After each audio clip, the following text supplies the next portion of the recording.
ئەزان سڵاو خۆشحاڵین لە بەرنمەیەکتر ڕاڤا بە دیدارتان شا دەبین. تەوەری بەرنمەکەمان هێرشی تیرۆریستی و بە ئامانجگرتنی هەرێمی کوردستانە. ئەم تەوەرە گفتوگۆکەین بە میوانداری زۆر بەڕێز کاک حەسەن جەباری چاودێری سیاسی. کاک حەسەن بەخێر بێت بۆ بەرنمەکەمان. سپاس بۆ جنابتان. کاک حەسەن، زۆربوونی هێرشە تیرۆریستیەکان و زۆربوونی مەترسیەکان بۆ سەر هەرێمی کوردستان بە تایبەتی لە ساڵی 2023 و لەم سەرەتای ساڵی 2024 هێرشە درۆنیەکان، هێرشە موشکیەکان، تەحەدا ئەمنی و سەربازیەکان لە پاڵ هەموو ئەو قەیرانانەی دیکە کە ڕوبڕووی هەرێمی کوردستان کراونەتەوە. ئەمە دەستپێکێکی ترەیان با بڵێن لە قۆناغێکی دیکاچێ لە بابەتی سەرهەڵدانی قەیرانی ئەمنی و پەلاماردانی سەربازی. خوێنو جەنابەت بۆ ئەوەی کە هەرێمی کوردستان هەمیشاکرێ بە ئاماژ ناوچەکەیە و بە شێوەی جیاواز بە ئالەتی جیاواز لەلایەن دەوڵەتانی ناوچەکەەوە بەهانە بە هەرێمی کوردستانە ژیرێ و هەوڵ ئەدرێت ئەم ئاسایش و ئەم جۆرە لە سەقامگیری کە لە هەرێمی کوردستان هەیە بە زۆر لە جۆرەکان وەربگەڕێنرێت بۆ ئاستێک لە مەترسی لە نادڵنیایی. خوێنۆ جەنابەت بۆ هەڵقشانی تونند و تیژەکان بۆ هەڵقشانی هێرشەکان چییە؟ سەرتا سپاس بۆ جنابەت. دیارە ئەمێ سەرتا باسی وێنە گەورەکە بکەین کە بەداخەوە ڕۆژهەڵاتی ناوڕاستی تایە دوای ئەو ڕووداوانەی کە ڕوویە لە فەڵەستین بڵین کە حەماسەوە هێرشی کردە سەر ئیسرائیل و ئەو شەڕە دەستی پێکرد لە نێوان حەماس و ئیسرائیل لە ئەو بەشەی کە پێڵێن غەزە. دیارە ئەو شەڕە بۆ خۆی وای کردووە هەموو ئەو کارتانی کە هەیە بۆ خەڵک ئاشکرا بواتە ئێستا شەڕەکە بووەتە شەڕێکی ناوچەیی ئەقلیمی واتوانین بڵێ شەڕێکی نێودەوڵەتیە. ئەممان ئاگدارین دابەش بۆ شتەکان، ینی هەم ئەو مەحورانەی کە پێڵین بەرەی مقاومە مەحوەرەکەی کەش کە هاوپەیمانی خۆی لە ئەمریکا و بەریتانیا ئەبینێتەوە بە تایبەتی ئەمانە هەمیشە ئەیانە شەڕی بە وەکالەت بکەن، ینی وای لێ هاتۆ شەڕە پشتی شەڕەکە وردە وردە خەریکە هەموو ناوچەکە ئەگرێتەوە. بۆیە هۆشداری نەتەوە یەکگرتوەکان و لایەنە مرۆیەکان زۆر ئاماژە بۆی نەبێ ئەم شەڕە کۆتایی پێبێ بۆی پشتی ئەم شەڕە هەموو لایەک نەگەر سەیرکەین، ینی ئەم شەڕەوای لێ کردووە کە هیچ لایەک یان چەند خۆت بپارێزی چەند دوورە پێرێزبی چۆن سیاسەتێکتەیە بێ میانڕە و بیتە بەداخەوە بە زۆر ڕاتە کێشن بۆ ناو ئەو ململانیە. ئەی بەسمەوە ئەمە بڵێن وێنە گشتێکە بوو، وێنە گشتێکە بکە زۆر بەمان لە بەرچاومانە. بەداخەوە هەرێمی کوردستان و حکومڕانی لە هەرێمی کوردستان ماوەکی زۆرە بەڕاستی لەسەر ئاستێکی زۆر باش کارەکەویشەوەیە ئەوێ بڵانزڕاکرێ بێ ئەوێ نەچێتە هیچ برەیەکەوە ئەوێ هەمیشە بەرژەوەندی هەرێمی کوردستان ینی یەکەم بەرژەوەندی بێ و مرۆڤی کورد و هاوڵاتی کورد سنتەر بێ لەم ململانی کە هەیە. ئەم وڵاتانی کە بە تایبەتی وڵاتی داوسێمان کە ئێرانە ینی هاتۆتە ناو معادلەکە و هاوکێشەکە ئەم جارە بەڕاستەوخۆ بەداخەوە ینی دیسان وەڵێم کە پێشتر ئەگەر بینەوە سەر مێژووی ئەوانەی کە ئێستا حکومڕان لە هەرێمی کوردستان بە تایبەتی پارتی دیموکراتی کوردستان کە خاوەندارێتی ئەم حکومەتاکە لە ڕابردووە لەگەڵ ئێرانە علاقاتێکی باش و پەیوەندێکی باش و هەمیشە ئەگەر گوێمان لێ بێ زۆر جار سەرکردایەتی سیاسی لە ئاستە جیاجیەکان لە شەڕی داعش ئاماژە بە ڕۆڵی ئێرانەکان و لە ڕەوەکە لە ساڵی 1991 کە ئێران بەهانای کوردەوە هەمیشە ئەمانە کۆمەڵی خاڵ و کۆمەڵێ بابەتی هاوبەش بۆ لێ بینی ئێمە و ئێرانە کە قیادەی سیاسی کوردی بە تایبەتی حکوومەت هەرێمی کوردستان سەرۆکاتی هەرێم ئەمانیان لە بەرچاو کردو نیانویستۆ بن بە بەشێک لەو ململانی کە هەیە لە بینی ئەمریکا و ئێرانە بە تایبەتی. بەڵام بەداخەوە بەمەی سوپای پاسداران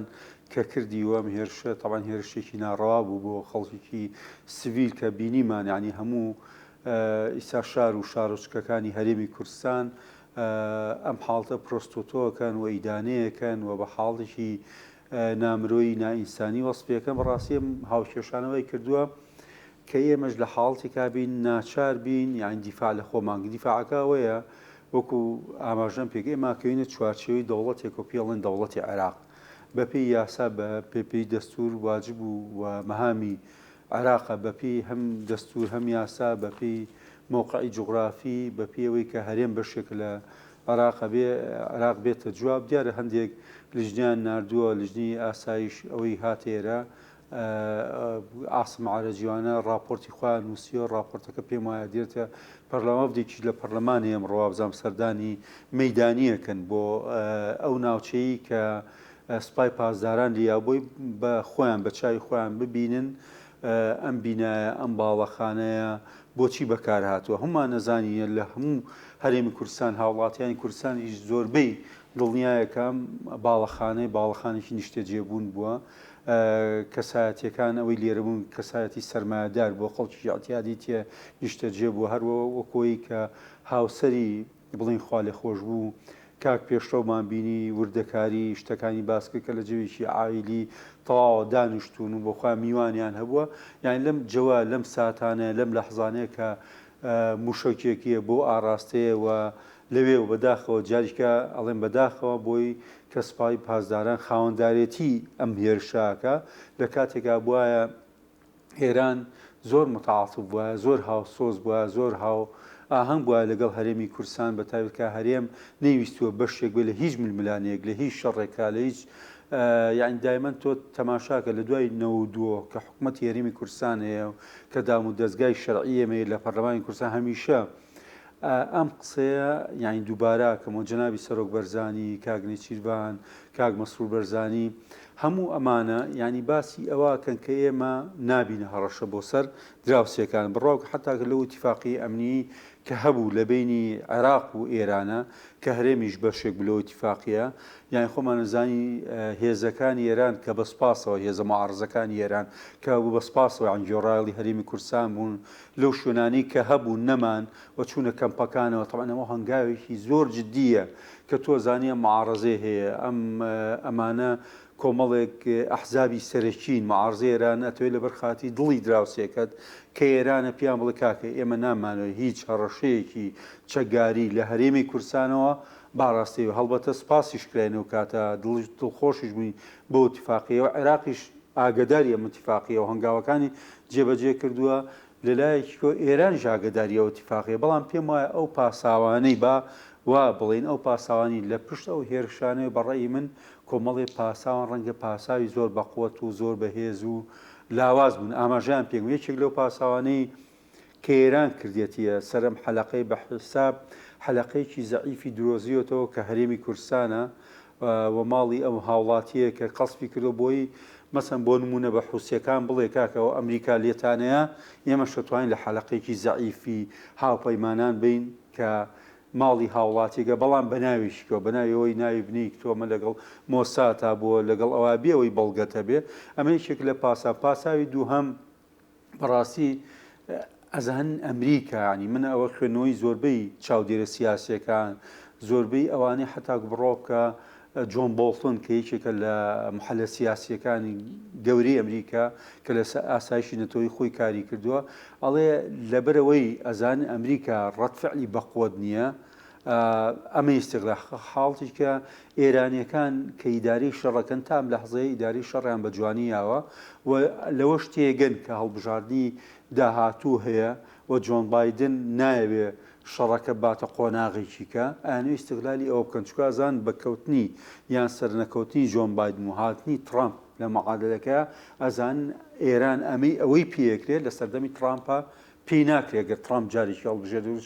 ترامپ هەمان نەزانین ئاراستەیەکی زۆر توندی هەیە و جارێکیکە ئەوێ ئێرانیەکان بخاتەوە سەر سنووری خۆیان بیان گێڕێتەوە ناو سنووری خوان لەبەرەوە ئێران پەلەیەتی لەلایەکەوە ئەو فشار دروستکە بۆ ئەو شەڕی کە لە غەزە هەیە کۆتایی پێنێ لەلایەکەوە حەلەقە زەعیفەی کە ئەیبینێ هەرێمی کوردستانە لەلایەکی شۆزانێ هەڵبژاردنەکانی ئەمریکا نزیک بۆتەوە ئیستیغلالی ئەوواکە بۆی ئەم شتانە بکە من وای خوێنمەوە وێنەکە بۆ شێوەیە بێ لە ئێستایە بۆیە ئەم هەنگاوانەی کە ئەمڕۆ هەرێمی کوردستان عینە دیسانە هەنگاوی مەدەنین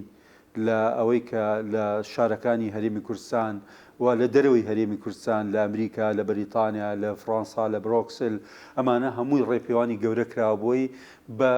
ئەوە بە وڵاتانە بڵین کاکە ئێمە غەدران لێکرێ مەزوڵمان لێکرێ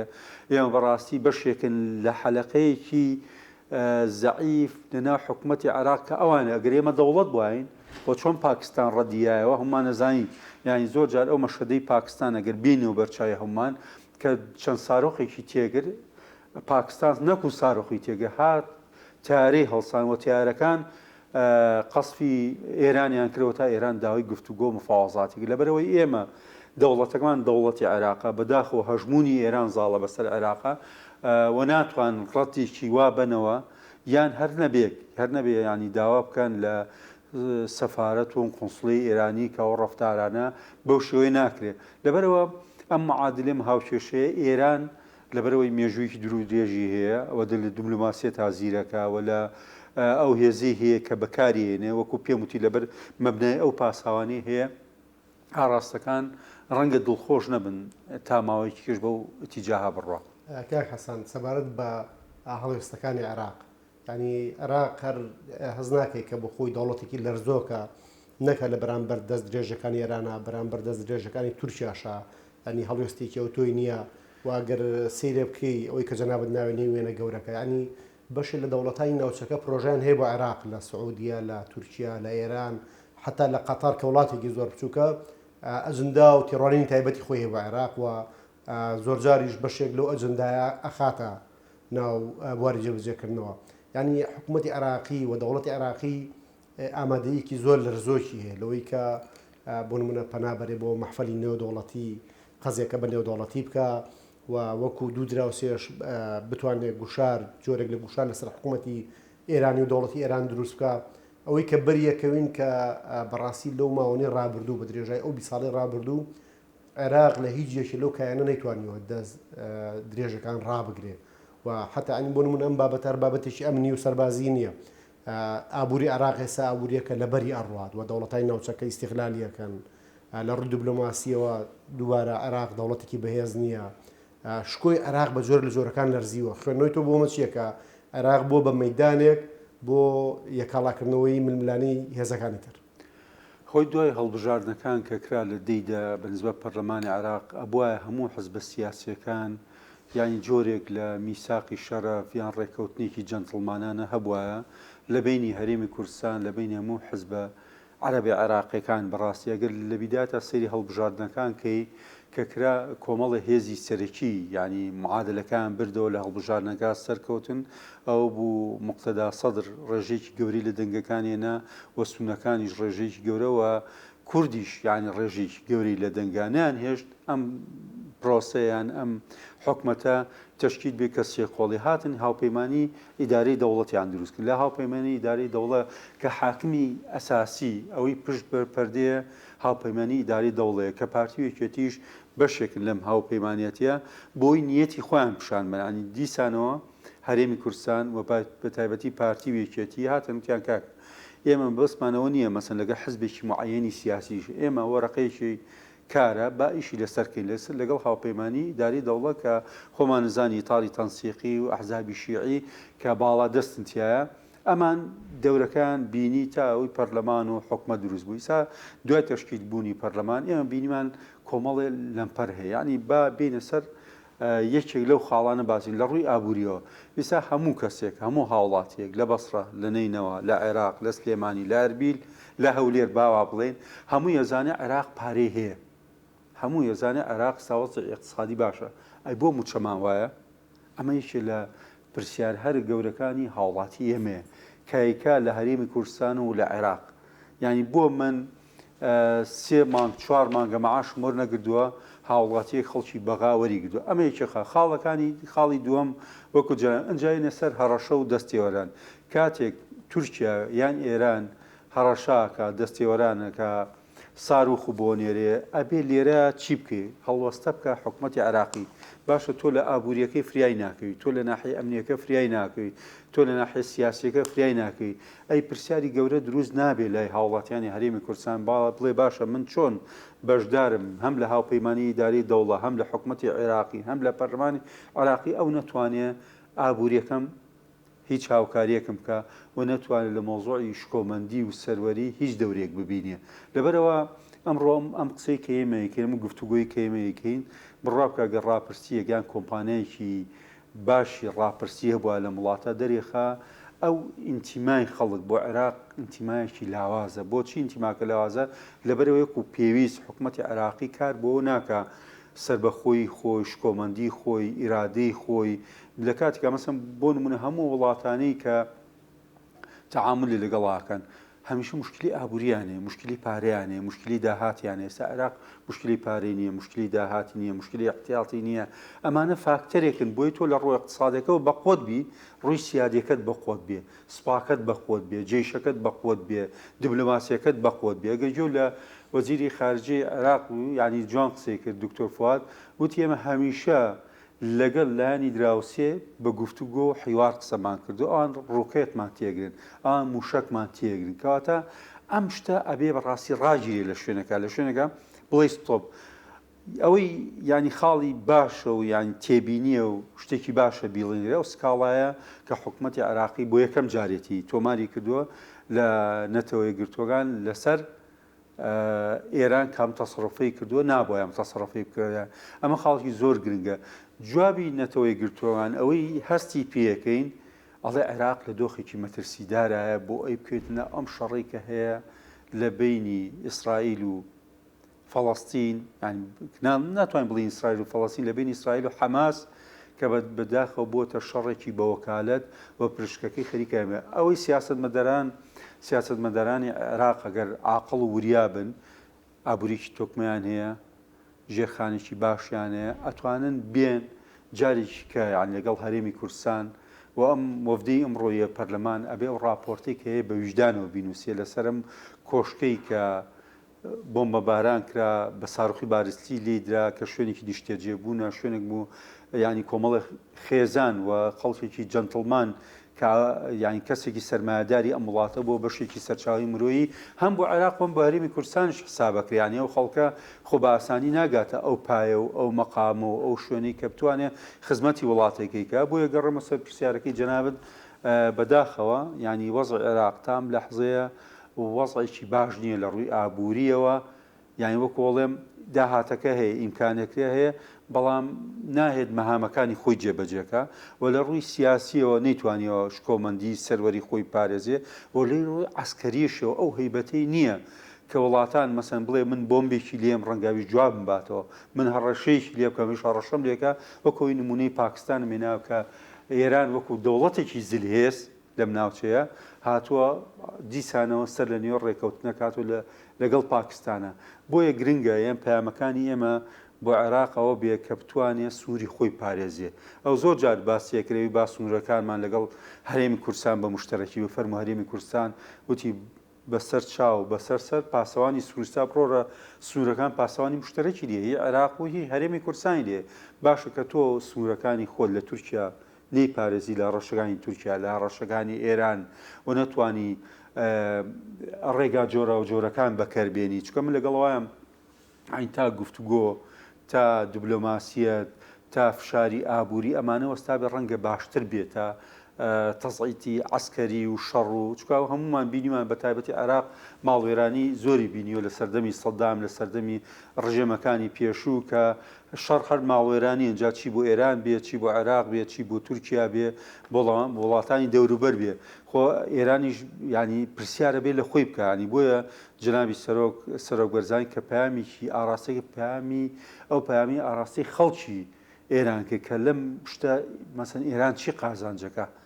هیچ شتێک قازانج ناکانی تۆ دۆستێکی دێرینی خۆت کە هەرێمی کوردستانە بە ئەحزابە سیاسەکەی خۆیەوە دووری خەیتەوە لە خۆت یان بیخەیت و بە زۆر بیخەیتە بەرەیەکەوە بە زۆر ناچاریکەی دیفاع لە خۆیکە بە زۆر بیخەیتە بەرەیەکەوە کە ئەو ناوێت لە هیچ بەرەیەکە بێوێت لە بەرەی هاوڵاتیانی خۆیان بێ هاوڵاتیانی ئاسوودە بن باش بژین متمانە هەبێ خەڵک تووشی دڵە ڕاوشێ نەبێ بەداخۆیانی ئێرانە بێت لەم گەمەیە حسابیەوە بکە کە دۆستی خۆی کنایاری خۆی زیاتر نەکا بەمشەوە ئەمریکا وەکو هەڵپەیمانانیشە بێ بە دەوری خۆیان هەڵسن لەم بابەتە بەڕاستی یانی نابێ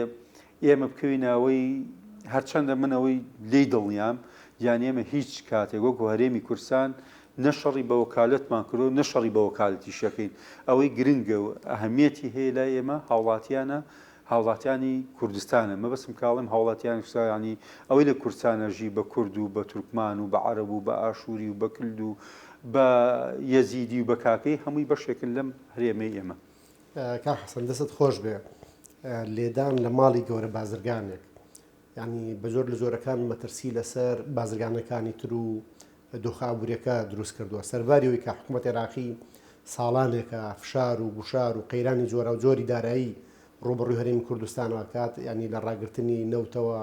لە نەناردنی بودجەوە لە نەسەلماندنی شایستە دارایەکانی هەرێمی کوردستانەوە تا هەموو گوشار و قەیرانەکانی تریکە ڕوبڕووی هەرێمی کوردستانی کردوێتەوە لە ناوخۆ هەرێمی کوردستان چی بکە بە تایبەت لەوەی کە ئەگەر حکوومەت عێراقی حکوومەتێکی بەهێز نییە ئەگەر عێراق لە دۆخێکی ناساقامگیرایەوە ناتوانێت بەراوردڕووی دەوڵەتانی لە چەشنی ئێران هەڵوێستی ڕوون و ڕاشکاوی هەبێت هەرێمی کوردستان لە ناوخۆ چی بکە بۆ ئەوەی کە بەر بەم جۆرە لە هێرش بەر لەم جۆرە لە تەحەدا کە زۆر جاری سا خوێندنەوەکان بۆ جۆرەیە کاڵێن بۆ نمونە ئەوان تەنها ڕێگرنی لە ناردنی هەیە بۆ نمونە موچە و بودجە و سەلماندنی ئەو شایستە دارایانی هەرێمی کوردستان بەڵکو ئەم جۆرە هەوڵانە کە بە زۆر لە زۆرەکان بۆ پسڕاندنی شیرازە و تێکدانی دۆخی ئەمنی و دروستکردنی جۆرێک لە ناساقامگیری و کشانەوەی هەندێک کۆمپانیا کە هەرێمی کوردستانیان پێ شوێنێکی جێگەی دڵنیای و سەقامگیریە ینی ڕەنگە هەرێمی کوردستان ئەگەر ئەم کێشەی چارەسەر نەکرێ لە بەردەم قەیرانی تری شابێت لە پاڵ قەیرانەکانی ڕابردووە قەیرانی گەورەتر بەرەوکمان بگرێت خەڵکی کوردستان و هێز و لایەنە سیاسیەکان لە کوردستان چی بکەن بڕۆکە کاک سەربەز ڕەنگە ئێمە جارێکی کاڵم ئەگەر کۆمپانیەکی بێلایانی ڕاپرسی هەبێت لەسەر کۆمەڵی تەوەر یەکێک لەو تەوەرانەی بڵین اختیارەکەین ئایا بۆ حکوومەتی عێراقی بەپێی دەستور و بەپێی یاسا مامەڵە ناکە یەکی لەو فاکتەران ڕەنگە ئەوە بێ کە هەرێمی کوردستان لە قۆناغێکی باشی گەشەکردنایە لە ڕووی ئاوەدانی لە ڕووی ئاپارتمان لە ڕووی بژانەوە لە ڕووی علااقاتی دیبلۆماسی ئەگەر سەیریم ئەم سەردانی ئەخیری جەنابی کاک مەسرور بەرزانی بکەین بۆ دافۆز و بینینی ئەو سەرکردە گەورانە هەم سەرۆکی حکوومەتەکان هەم بزنسمانەکان تێکەڵاوبوونێکی زۆری دیبلۆماسی ئێمەلەوە وای لێ هاتووە غیرەیەکی زۆر کوشندەی هەندێک لە حکمڕانانی شیعی عێراق کە دروست بووە بەرامبەر هەرێمی کوردستان ئەیانەیە ئێمە لە قۆناغێکە لە شوێنێکە ستۆپ پێ بکەین بۆی ئەوان بە ئێمە بگەنەوە کاکە یعنی ئەگەر بین بەراوردێ بکەین خۆ ئێمە بۆ هەرێمی کوردستان ئەگەر بەشێک بین لە عێراقەوە ئەگەر ئەو یاسا و دەستورە جێبەجێ بکەین خۆ تۆ بێ لایەنێکی ڕۆشن دەبێ خۆ بەشێک لە وڵاتەکەت جوان و ئاوەدان و ڕازاوە بێ باشترە وەکو ئەوەی هەموو هەو وڵاتەکەت وەکو ناسریە و سەماوە و هەندێک شوێنێ کە لە سا 40 هەژارە لە سا 60 هەژارە بەپێی داتای وەزارەتی پلاندانانی عێراقی خۆیان کەواتە بێت تۆ چی بکەیە بێ سوود لەم ئەزبوو نەوەرگری یان بێ تۆ بڵێ جارە ستۆپ وڵا ناڵم پارە لە گیرفانی فەرمانبەرەکانە هەبێ ناڵم خوێندن باش بێ ناڵم وەزاتان باش بێ لەبەرەوەی ئێمە پێتان بگرنە وڵەوە بەعکسەوە بێت تۆ ئەم مودێلە بێنی بیگوێزیتەوە بۆ خۆت بیت هەماهەنگی بکەی باشتر ئەمەیەکێ لە خاڵە هەرە مەترسیەکانە کە ڕای گشتی شەقامی کوردی خەریکە ئاگاتە قەناعەت ناڵێم 100% قەناعەتەکان ڕەنگە جیاواز بێن تێگەشتنەکان ڕەنگە جیاواز بەسەم تێگەشتنە لە زۆربەی چاودێرە سیاسیەکان زۆربەی خەڵکە هەیە متفقن لەسەری کامە غیرەیەکی کوشندەی شەقامی شیعی عێراق بەشێکی ها نەکو هەمووی چکە هەندێ خەڵکی منصف و هەندێک لایەنیتیایە یانی بێئینسافەوە و ئەوێ دوو سەرۆکوەزیرانی عێراق بەڕاستی چانسێکی زۆری وەرگرت یعنی مەسەن من ئاگام لێ بوو یان متابع بم قیادی سیاسی ئەمە زۆر بەوریایەوە تعاملی لەگەڵەوە کرد نابێ قسەمان لەسەر سەرۆکوەزیران کردایە بۆی چانسێکی بینی بزانین چییەکە لەو ماوەیە سەرۆکوەزیرانی عێراق دەرکەوە کوانی کەوایە وەکو کازمی وەکو عادل عەبدولمەهدی وەکۆمانەوە یعنی تەقریبەن لە چوارچێوێکی بۆ دانراوە چوارچێوێکی داری لەمە بترازێ خاوەن قرار نییە لە ڕووی دیبلۆماسی لە ڕووی ئابووری ئەوانە بین سەر هێزە دیبلۆماسیەکەی ئێمە توانە دیبلۆماسیەکەی ئێمە سۆفت پاوەرەکەی ئێمە کە کاگنەچیڤان بەرزانی بوو سەرۆکی هەرێم چوو یانی زۆربەی سەرکردەکانی بینی وە خەڵک لە هەرێمی کوردستان بە هەموو ڕەنگەکانەوە پیان خۆش بوو تەئیدی و مۆقفیان کرد تا مۆقفێکی زۆر شوانە دوای دوو ڕۆژ لەوە هەندی ئەحداس هەندێک ڕووداومان بینی کە چاوەڕێمان ناکرێەوە ڕووداوانە هەبێ وانە مەسەن پێمان خۆش بوو لەوێ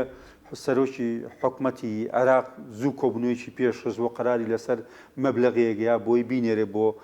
باشە ینی ئەم هەموو هەوڵە ئەم هەموو دەست پێشخەریکە هەرێمێکە کەواتە بێ حکوومەتی عراقی پێی خۆش بێ بەس بنێ گەێڕێن بۆ سەرۆکوەزیرانی عراق بڕوا ناکەم ینی دەسەڵاتەکانی بتوانانی بە تەواتی بەکاربێنێ ئەوەی لە پشتی بەردەوەی حکومەکە ینی هاوپەیمانی ئیداری دەوڵە ئەبێ بەڕێی من مفاوەزاتی ئێمە گفتوگۆی ئێمە ئەبێ لەگەڵ هاوپەیمانی ئیداری دەوڵە بێ ئەنجا بین لەگەڵە مەسەن بۆ نمونە ئێستا بۆ ئەم ساڵ بۆ تعدیلی موچە بۆی مۆزۆع ئینفاقی فعلی کە لە دەستورا هاتووە بڕواکە بێمە خۆ باشکراوە تێدی باشکرا بۆ دیێمە وتوتی بڕۆن هێزە سونە و شیعەکان قەناعەت پێ بکەن بۆی لە پەرلەمان ئەو یاسایە چاکاتە ئێمە بێ هەڵبین سەر لە نوێ جارێکیکە لەگەڵ هاوپەیمانی ئیداری دەوڵە هەنگاو بنێ گەروانە بێ بەم شێوازە بڕۆین بەم ئاڕاستەیە بڕۆین بڕاکە مەترسیەکان زۆرن لەسەر هەرمی کوردستان ئەوە ئێمە چامان لەوەیە بەڕاستی بە دەرەجەی یەک هاوپەیمانی نێودەوڵەتی ئەمریکا بەریتانیا بە جددی بێنە سەرخەت